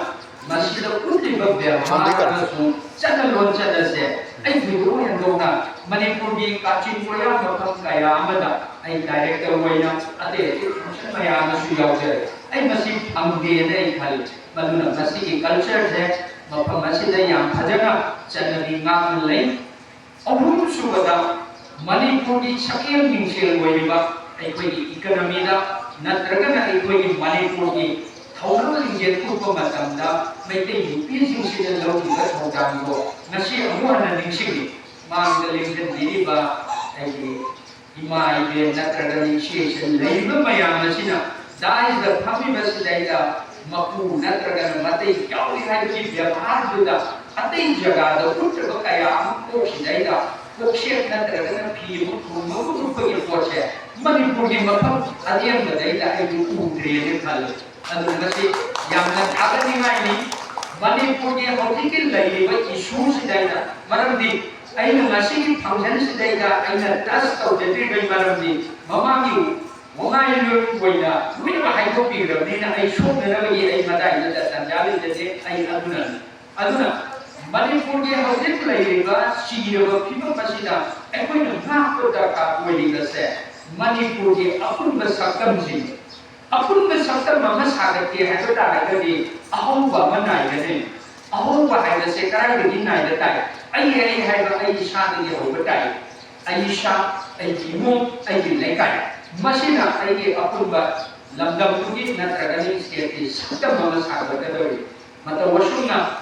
Laindraba, Ashibumba, Nahara, Rudra, Magi, Matamuda, Jail the Lagurasu, and Kamabata, Lalamasia, Nicole, Ani, Magi, Chow, Bafama, Madanda, Tawali, Jail Lana, Maramani, Puri, the Mountain Logi before today, like Dona, Nashi, Laiba, Yakom Sabi, Hajabatai, upon the Sakta Mamas, Hakadam. Nga pamiyam na sunati thamase matam sina ai the birma ne na ai khali ngasai marot thambi ba ina nisam ko ama daina achumba ko amaka masi iraga thamoraga di tum koina masi ai koi lambir roi loi sadan na ba kaya amana nasi ai koi maming pandaga sunasi nasi thoi bi irang ida thoi bei maram ni kai mo sadan na history mayama thamgi baduna nasi awa banani nakalama rodana aseng history mayama ai koi mayek sena thamba ngamdri madu thamba ngamna bigira maka nasi hi platform se nasi sagalei ne nai loi Suma umum bangungi ama sum lagi drama ona ba laiboi gar nupa sigi history se masi ai soma bama tam lai mateng pamjage Manipur ki akoi MU ki history di pamjage khamni natragana atai ki bapam dari khamni pi history gumba thesis jamaga particularly nasai ai koi ni natural yang koi bagi rudra di mata harusida pi history gumba tawaga scholarship gumba mai koi na trust ki saga pi baya ba kali nei ki ha du mai ye pi ke achu bala la ki khan do wai ke so masi ai koi ko pada tham pada ya kan ne ni na ai khali an sai matang si dai da kidan Miyagi, amasung ekoi na, ibu menungi kalitik waiba, sakit kalitik waiba, pojok kalau matanda, yung mga bunga matanda, jatra hai ko may yawi banina,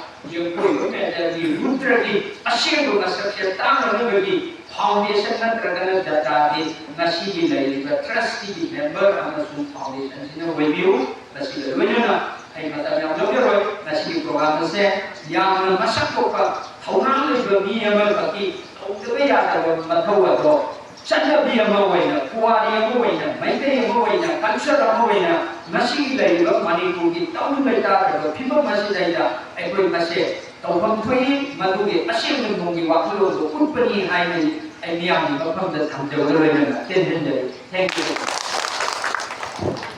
Thank you. Kay Sunaraba, bersama yang memeriksa bahwa mawina, sabi siwa, sabi siwa, family lagi, isu ini sibil tawata, lagi bagi external report ama, hobi dengan hasil atau history ki, siasat sosial sama, kalau lagi aku opinion ini apa, kalau kamu nak beritahu diri. Tapi lokasi ini juga sekisu kali tadi akan sampai saat ini semua skosi yang jinak itu satu yang mana berjauh dengan apa itu berjauh dengan semua konfigurasi masih mengatakan pada Manipur ini sebagai simbol wajib pak teman-teman kan nawar sesuatu jadi pak teman-teman memiliki ada tu Manipur ini pun sentuhnya baik jadi juga besar meskipun Suggest that the recipe about Pedro's Y. Susundra, ex-MLA, Katsing AC, atau yang konsai di kait negara Bobo, asal sebagai juga tempat berita nomor.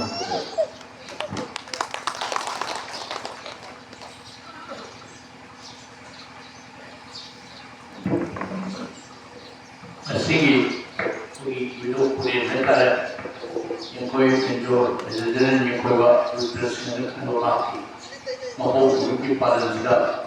Amal tu ini pada orang nanti saat amal di tangan orang sungai itu orang sasaran dari pihak itu dia tangan mana, segi saya sering sendiri itu punya soal alat dari terlalu sulit ini ada ke punya orang tapi universiti contoh orang dari saya ketemu di sana orang ini yang si presiden di berbangsa amati saya sendiri orang punya nak mang dari sendiri orang pun boleh pun dari pergi saya yang orang takkan dah menjadi punya society itu seperti ini bisa sih lalu apa highway kalau saya itu pergi ke Singapura saya ini posisi ke Singapura yang lebih pergi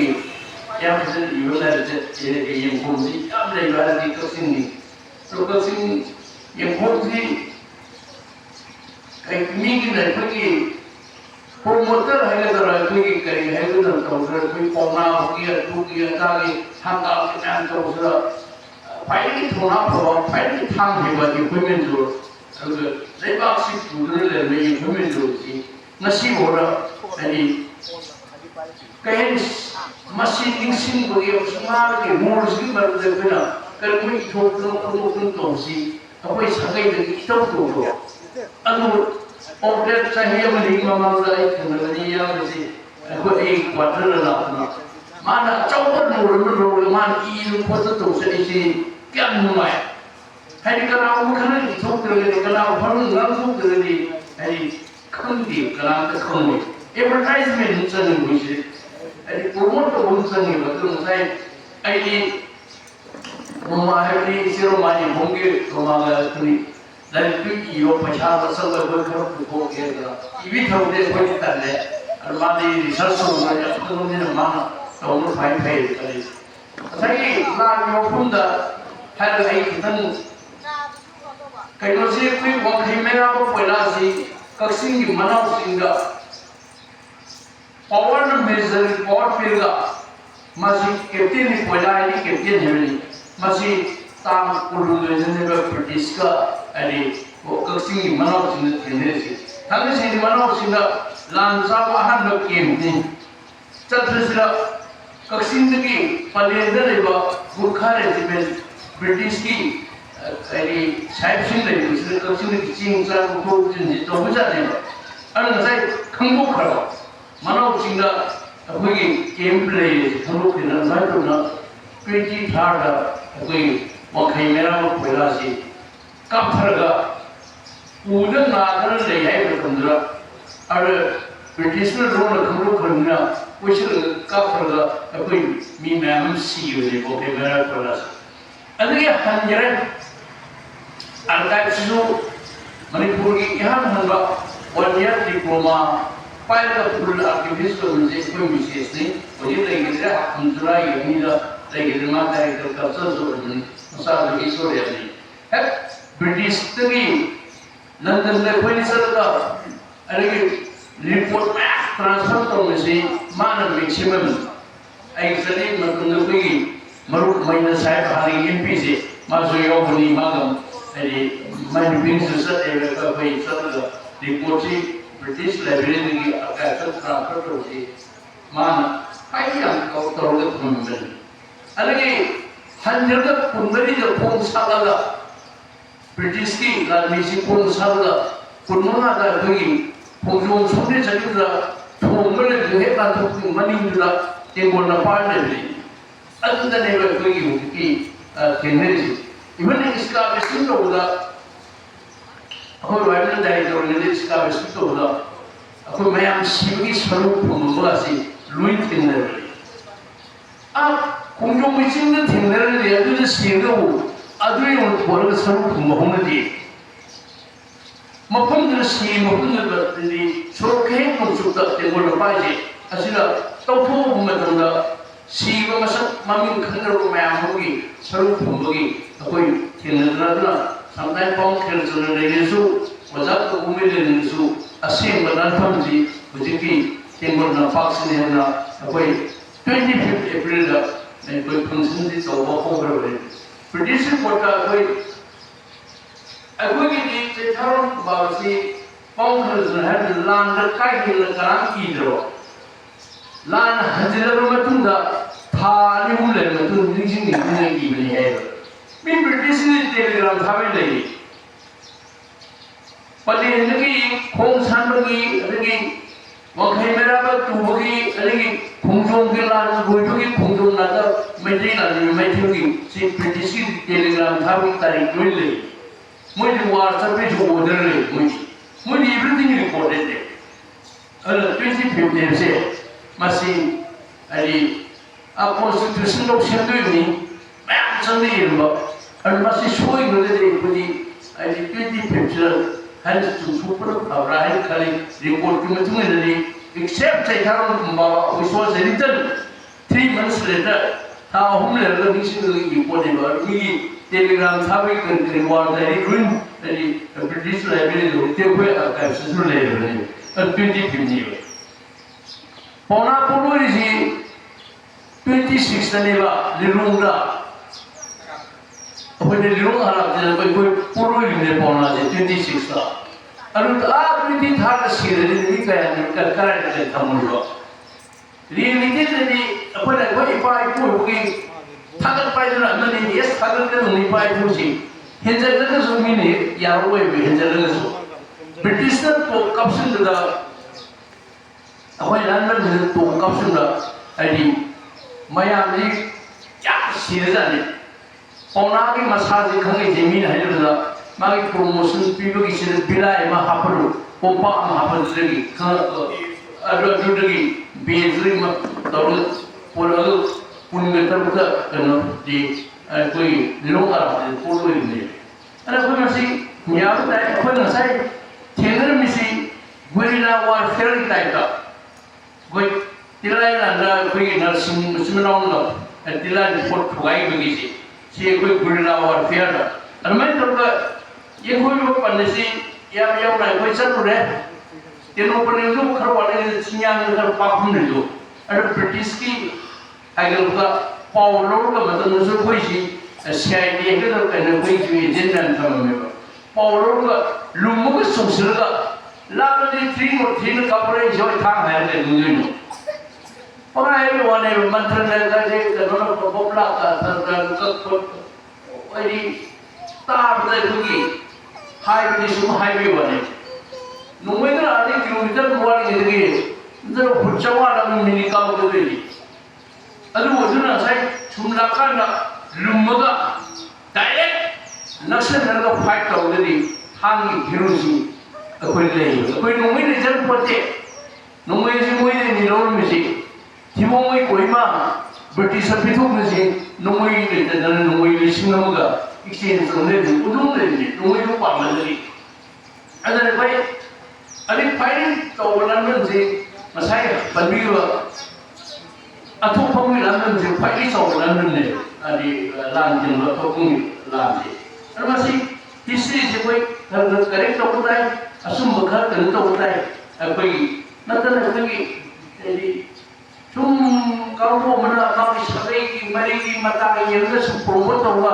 ꯄꯪꯆꯠ ꯆꯠꯈꯤꯗꯅ ꯑꯩꯈꯣꯏ ꯌꯦꯡꯕꯨꯃꯤꯟꯗꯨꯒꯁꯤ ꯀꯔꯤꯝꯇ ꯂꯣꯟꯗꯕꯒꯤ ꯚꯥꯕꯇ ꯂꯩꯔꯒꯗꯤ ꯁꯣꯏꯔꯦꯕ ꯄꯥꯎꯅꯥ ꯀꯅꯥꯅ ꯊꯥꯡ ꯐꯥꯏꯔꯤꯅꯤ ꯍꯦꯛ ꯃꯌꯥꯝꯗꯤ ꯄꯥꯎꯅꯥꯁꯤ ꯊꯥꯡ ꯐꯥꯏꯔꯦ ꯍꯩꯕꯣꯏꯅ ꯎꯏꯌꯦꯕ ꯊꯥꯡꯁꯤꯡꯗꯤ ꯄꯥꯎꯅꯥꯁꯤ ꯃꯥꯒꯤ ꯒꯨꯔꯨꯁꯤ ꯌꯦꯡꯕꯨꯃꯤꯟꯗꯨꯒꯤ ꯁꯦꯕꯣꯡꯅꯤ ꯍꯥꯏꯕ ꯄꯥꯎꯅꯥ ꯃꯁꯥꯃꯛ ꯑꯩꯈꯣꯏ ꯌꯦꯡꯕꯨꯃꯤꯟꯒꯤ ꯃꯆꯥꯅꯤꯄꯥꯅꯤ ꯍꯥꯏ ꯄꯥꯎꯅꯥꯁꯤ ꯑꯗꯨꯅꯅꯤ ꯌꯦꯡꯕꯨꯃꯤꯟꯗꯨꯅ ꯏꯕꯥ ꯏꯕꯨꯡꯉꯣ ꯀꯧꯔꯝꯃꯤꯁꯤ ꯑꯗꯨ ꯃꯁꯤ ꯑꯗꯨ ꯐꯦꯛꯇꯨꯗꯤ ꯃꯥꯅ ꯍꯩꯒꯗꯕ 이로의 세대가 소파 보라자고기 세나프디니마 보라자고서는 동네를 어떻게니 마블라이 비르고도 기봉이다 딴 소부다기 만 라이 비르고니 아누기 커미트먼트 아주 와사코이 마지 하이에 미미니 보나서 마토나라 이바 탕 미미니 아드노 소파 보라자고나 야리는 세나프디 하비네 아드노 세나프디 하비고 두 이 국민들의 많이 보니까 그래서 서른들 또 오야든지 파사가 하이로다 어물러가 하이로다 이 국민들은 꼬이 통하고 보다 번하게 강의를 내요. 아니 파를 보는 뒤에 가면은요. 그나마 해게 번하 마이티브 필가 보이거든 뒤에 가면은 이 국민들은 이 아니 우리 야사이 뭐 아니 비팅겐들 sila yang berbeza tetapi recin bodoh kengeni, alu masalah masih orang ni try tongina, alu juara sekarang macam mana dulu, alu tiga ni itu alu tahu dah ada sesuatu suaya itu, nomor pun tahu hari ini kau ini tu boleh nanti, alu kalau tu sahaja, acing orang sahaja, siapa sukses na 이게는 진짜야 무슨 손면에 대기 물면 속에 핵심아 어떤 큰 것들이 시행에 속수는 우파에 되나 어린 독은 독주를 따내나 애국시라 이 물면적이 타로부터가 시행에 속으로 타로 사들 넣어서 거기 불슬리기 불러오고 어린 딸다 손실을 좀 포스인데 이 물면적을 타로 사들 넣어서 띵긴들이 뭐부터 탕 따로 니끌레네. 아니 비팅긴들은 저라서 간에 보는들이 있어서 아주 굉장히 동네 이제 하여튼 국민들은 뭐 보면은 보는다는 까까지 해요가 이렇게 해요. 아니 마치 지금 백신지 가라 거의 아이고 그러나 더 용이 비록 양도 가라 사이에 진정을 거의 또 ada kalau dari sudut ini ingin berbahasa kami berpakat sana, tahu tu referensi kalau itu, jika tak wali cium dah ibadah mina, jadi kalau ada pun ada, mana archive sebagai itu tahu bapa sebagai, nanti aku table sebagai, nanti kunjung propagasi itu, kalau aku kira itu kunjung lagi dulu kunjung kira kerana sampai itu mau itu mana kau tahu dia kau tahu dia ni tan tu sini pun dia cuma cek sesuatu lagi mungkin berbahaya juga mungkin berbahaya. Ni numpang kalau pun cek sahaja. Akan mungkin lagi tu biro. Kalau saya beri ino kena soda saja semua. Particularly इतिहास थोड़ा वो objective analysis होता है material field support होता है और जो कोई हेजन भी यारो है यानी मैं अम्मा तो प्रमुख हेजन डिस्ट्रिक्ट स्टेट तो में हुए बड़ी material field पर sometimes हमारी पुरुषा हिली सिंह कुछ अरे थोड़ी चाहिए हिली सिंह कुछ थोड़ी लुई का पे जब कक्सिंग प्लेन यावे बा को थोड़ी लुई का बा कक्सिंग में ना हवाई रोड नमले चिकबो कुन में नहीं सिदा iringun manati hoy roisi adu Kaksing ni asal tak ada 17th century. Kaksing uripok sabun lagi kaksing tadi. Ada karena mungkin lagi pun map kami uripok sabun lagi. Amu jual lagi itu karena mungkin masalah bani itu mungkin lagi. Ada di asal ni ibu tu sih kerana letak cancer tu yun cuma sahabat tak mereka nupi yang kaligasih dulu itu kita Even though hari bunu demusu satu kau thorga tapi masa memang orang ni kasih matung itu memang orang uri boxer uri lelaki yuap pangkat itu orang uri jadi seluar luar itu matung tu kasih ni ketika itu orang awal mesti yuap cuma ada ni awal ketika itu kerana orang kasih ni kaya ada masa itu singgah apa ini orang penyuluh Akwai kanoni lamai jinjin ko pada nyor lai jinjin lamai jinjin ko ba abi manata we student pugi una par le se lamai jinjin ko ada tadi ada wai sita wai to de kasim wai to de ko ga yen kasim pulensna puman na dai pada sabab samla mi de waste simbol de kasim tar me awal de ko ga Alwi, wujud lagi siapa hong dari sini kerja main kerja mulai jadi 17th century tu hong dari punya. Alwi, thuri wali tu sahih lisung tu jadi kita pihak tu jalan terima. Alwi mereka orang khambat sen berdiri sen. Ini chemical preservative value, leba chemical sin dari apa pijak. Ya lalu tahu, alwi lalu tahu. Fungus, mungkin fungus macam ni orang. Ada kim terus sudah kakak terus saya jauh sama sampai wali. Lumpi kim berlaku macam mana automatic. Ada mana? Kamera saya berpindah adalah saya lising sudah kalau macam itu. Migi di piramid, migi sapar mesti ada piramid tapi mami se, Faruk se, Egyptian dari saya lising itu je. Asal Amul, timun diri jumpa tu amul tayi ba amul se, sigi hidak se bujuk paula, kemis memang ni nyoba kali ni sahaja jalan je, kandung je, maju tayi jadi, saya rising untuk ekoi preserve ini. Anak anak melihat na, almirata thangera, rupakta thangera, udah thangera, yaran thangera, ima, thangera tu saya rising sampai wali. Saya misi naik bunuhnya, saya mana dalam ingatan mira sudah kalian ni, apa jadi? Kenapa? Ibu mentenda, apa fiksual ikhara, objektif ikhara, ibu, apa itu menurut saya hanya tu informasi itu kalau di mina hidup cewek itu kan ni, kalau ni, orang thang baik kalau di kayu ni ibu menjual, mak orang thang orang tu thang bunuh itu. Si pihak cuma pihak terus support terus kita, terus Kalau baik hari ini, lima resa dari kemudian ini menang kami universiti dah mungkin baca cedera justru pun tujuh kelas ini normal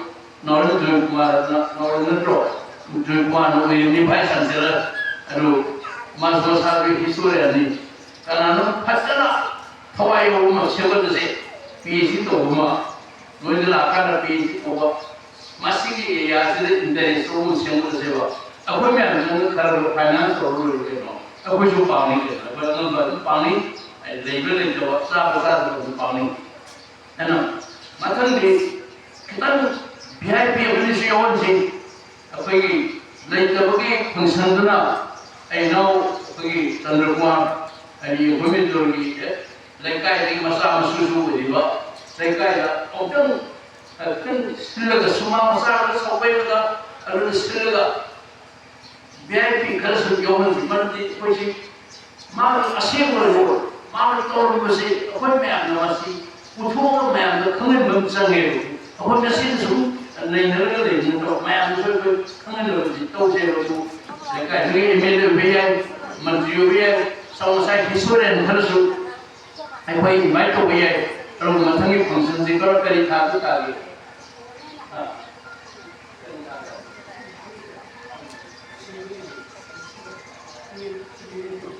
तो ingin di huni parane mangani pan ingin susu kudosi paisi di nangka kita ramai pandra koi gunung itu ki hai lalu dia time ni 1916 की लगता है तारा मैंने पांच English की दा अरे करी थागी करी अरे टाइम जो वो हम कॉपी की ये गूगल का संग पांच जो रेल में कंप्यूटर संग हम लुपी है तो kalau mau kumpulan tansi na matang itu jadi kalau heavy वो apa yang membantu mati panggil yang sama nanti roy juga ayo paling kasih ngukum di apa ini malu lagi dorang ya apa lagi dorang apa present religion building kasih sisa pun di ini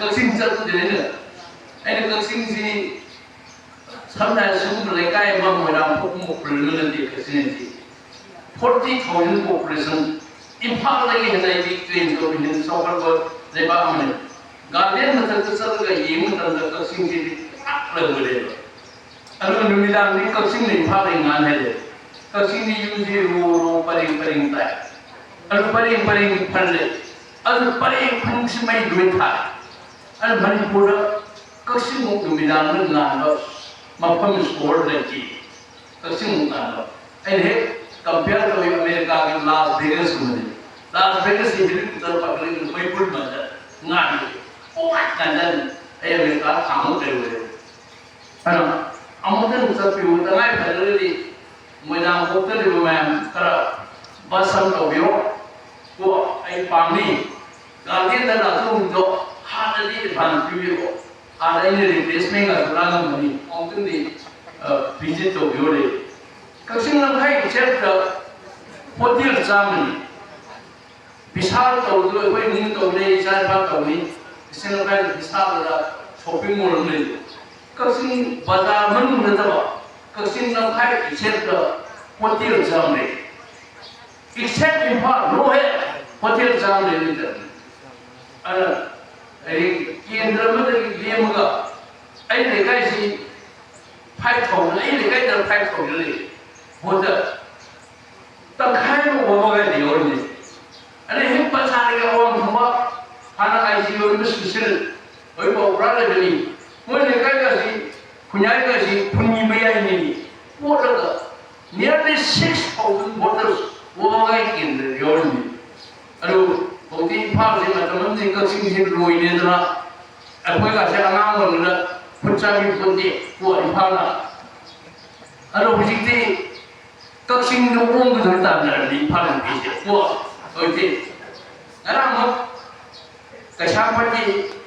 Aku memang drinking water di masan biru.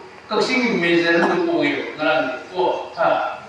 Oi, ipal kasing paling ni lah. SP ipal. Kau siapa kata? Ay, he yung ibakat kau yung DC ipal west. Ay, he yung maling lagi. Aku ilas kuasi, saya bergerak dengan IIT, MTT. Jadi mana WSP, ESP semua semua satu sini dan dia boleh dekai bisa. Kalau orang boleh dekai, usingnya ada sebenarnya. Di sisi boleh dekai. Secretary adalah karena pandana, karena robot, hanya work secretary itu. Ada bunyi perbincangan secretary education kemudian dia orang kasih macam ni. Anak bunyi matam juga boleh kasing nasi, kayak ni mesti subuh kan beli kunde, ada mapan jerat kaya ni kasing masih. Samsung pula kayak company ada scientific, principal scientific bisa kasing jauh ni. Korea ada sih, nalar tu beri, airport baru kasing masih, boleh Bilas ni adalah kaini ki city hospital ki main mabung masal sudah sana. Korea ada saintara musre, senior scientist tala, PhD dua macam Delhi port dua lah. Saru Dubai kasih masa hektar. Amerika kasih masa sekolah ni macam. Ayah orang saya kasih kangen tu saya si as kayak kasih juga. Amukan mayam ne basam to biro mayam ko de yam ju yo biro ko to di hana hai biro ali na ara ai koi guardian di sing me ni ekar kumuni ne nosal de se me di soron ai karota सरकार रहेगा एक खाली से करता हम देश को America में लंदन में फ्रांस में चाइना में मैं आप बोल रही अरे कोरोना का इतनी ना हो ये कंसम की जाती खुलना पर तो भी मतलब उम्मा में खरगोश से मर गई सिंह में दो दिन को ऐसे कोई गार्डियन थे तब भी वीडियो बन जाए तो मैं अमेरिका है ना मुझे मोर लोग सिंह को हो रही मैं लेंगे रो सिर मैं रोई ना इन्हें बातों तो भी आदत हालत है कि वो कहीं ले रंगा वो अरुगा ले रंगा इना मैं साफ साफ करके मैं तुम तो ये आदत तुम तो जरूरी है ना मैं बाइक रोगा कोई में जरूरी मैं जैसे नियम कोगा कोई मणिपुर कुंभोगी तो कोई लीडर रोगा समुद्र संगा को रोगा चिफ जस्टिस रोगा निथो हापला निथो रोन मरी निमाना गंभीर सिंह नरसिंह चंद्रकीर्ति सुरसुरा निथो मरी इगी कनोदी सेवा पुदुल देनबा मुनि पुदुल देन रुपा मनी करी रो खंगे हम हापसु निथौजु वरगा नि खोनो मखु इसिं हेबम योगे को आ करी गिनोटी खंदो फिफ्टी फिफ्टी को निथौजु हापादा मखु इसिं हेबि इ मोम दवेबा असी सीजन मकाउन फजन तेजन रो को कोई मथंगदि फेबि योगा मी यामगा यामगा मी अचांग खरे योगा कोई चिंगमय रोंगा ai no ai tanda kumada mosa na request jari han ka phiru alam bakradi akoi pangjali du koi function ji na aba tawse du publicity ka su invite karoga koi kara publicize tawse go alu paitha ji ai he kamar mati yam doi khara dum pawni koi ya masla function ki he kawsa alu anan ji si sin kala ni ma sin du ji मा जे हानेयो पैसा पुथरे जाय लिसिंग हम पीरे मसी लिसिंग अनि म हापसलगा मंगा सुजल मगे हरगा मैं अनि पीले रुजे यामना ममल यामना का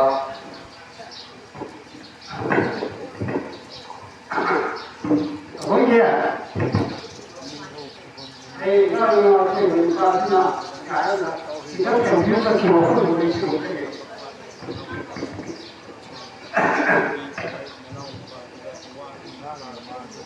मिले रॉकिंग नौ कुछ से ये हम सारे ने सिंह नहीं से परमेश्वर की मेरी सिंह नहीं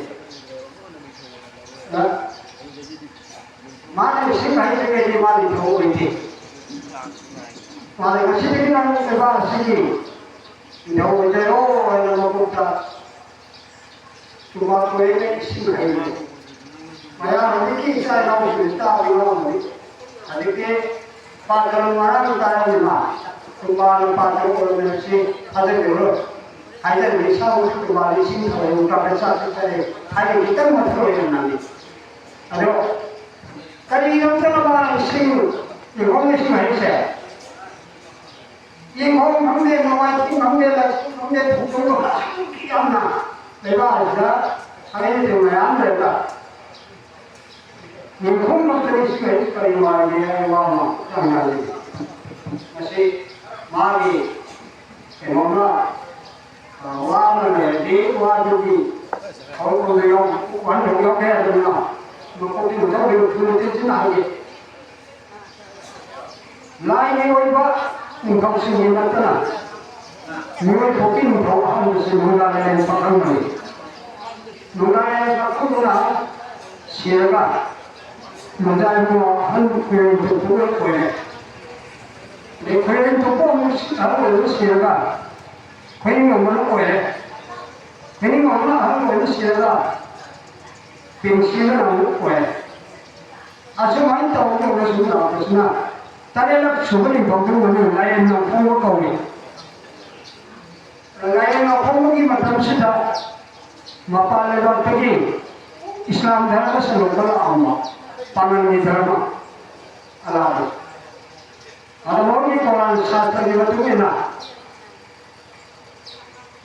hoye makoi wingi po mana